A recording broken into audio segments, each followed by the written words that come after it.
spin of unpopular opinions in the watch world.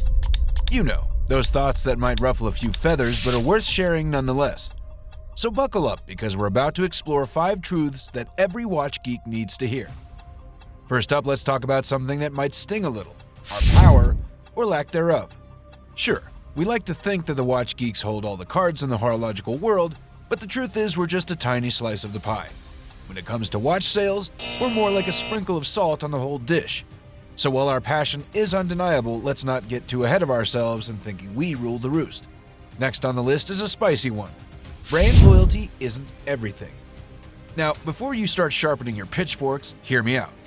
Yes, we all have our favorite brands, the ones we defend to the hilt in online forums and debates.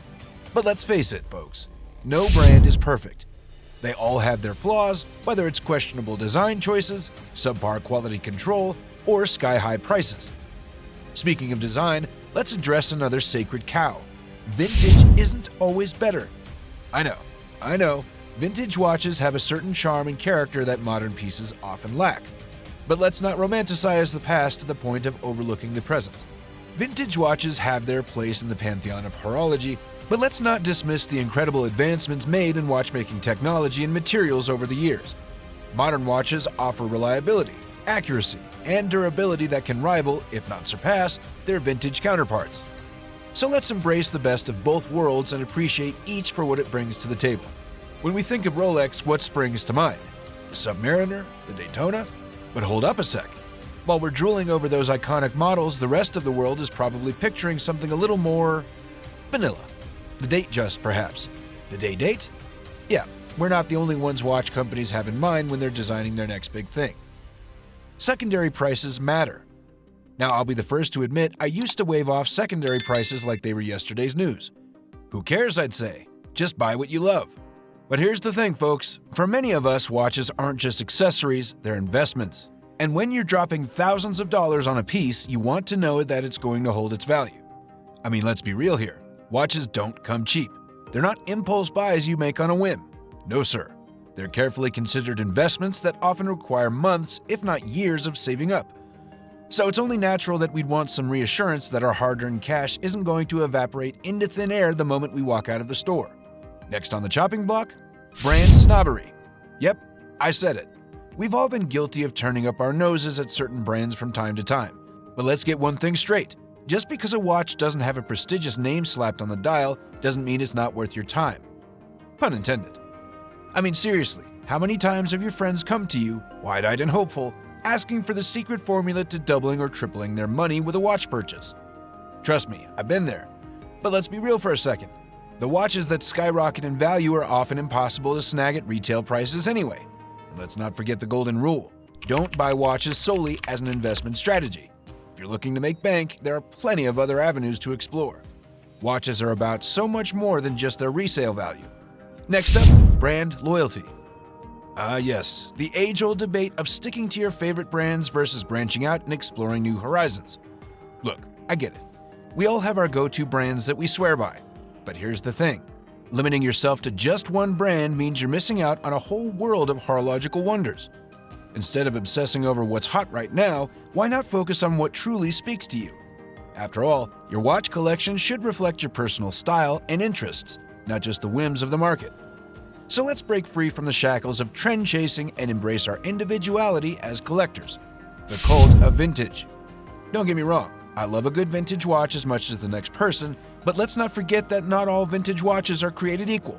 From maintenance headaches to authenticity concerns, there's a lot to consider before diving headfirst into the vintage rabbit hole. Watch press versus influencers. Now, this is a tale of two worlds that I stumbled upon recently. Let me tell you, it's eye-opening. Picture this. I'm gearing up for a big watch launch, trying to figure out my role in all of it. Suddenly, I'm hit with the question, watch press or influencer? I'm thinking, what's the difference? So I ask around, and here's the kicker. Apparently, it's a whole lot easier to roll in as an influencer. Why? Well, because influencers get more freedom to say what they want or even choose not to say anything at all. Sounds strange, right? I mean, shouldn't the press be all about speaking truth to power? But nope, in today's world, it's a different ballgame. So I ended up going as an influencer, and let me tell you, it was a wild ride. I quickly realized that I was one of the few there who wasn't on some sort of payroll. Yep, you heard that right. The folks from the watch press? Well, let's just say they had a different story. They were getting paid, and they had certain boxes to tick when it came to their coverage. And you know what my first thought was? I'm such a chump. It's a bit of a wake-up call, isn't it? But hey, at least now we know the game we're playing. Now let's talk about a touchy subject: value retention. Ah yes, the age-old question of whether your watch will hold its value over time. I get it, we all want to feel like our investments are safe and sound. But here's the thing, should that really be the driving force behind our purchases? I can't tell you how many times I've had friends come up to me, eyes gleaming with dollar signs, asking, which watch will double or triple my money? And sure, there's money to be made in the watch game, but is that really why we're here? Called me old-fashioned, but I believe that watches are more than just commodities. They're a blend of art, history, and engineering, a tangible piece of the past and present intertwined. So while I get why value retention matters to some, let's not forget the true essence of what makes watches so special. Let's focus on the beauty and craftsmanship rather than just the bottom line. Next up, let's tackle a sacred cow: brand loyalty. Now don't get me wrong, I love a good brand as much as the next person, but let's not blind ourselves to the truth. No brand is perfect. We've all got our favorites, sure, but that doesn't mean we should turn a blind eye to their flaws. I mean, come on. We've all seen those heated debates in online forums defending our chosen brands to the death. But let's take a step back and realize that it's okay to hold our beloved brands accountable. After all, constructive criticism is what drives progress, right? So let's keep an open mind and remember that it's okay to stray from the flock every once in a while. Who knows, you might just discover your new favorite timepiece in the process. Now let's talk about a trend that's been gaining momentum: vintage fever. The allure of a timepiece with a story to tell. There's something undeniably charming about a vintage watch, isn't there? But let's not get too caught up in the nostalgia. Sure, vintage watches have their place in the pantheon of horology, but let's not forget the advancements made in modern watchmaking.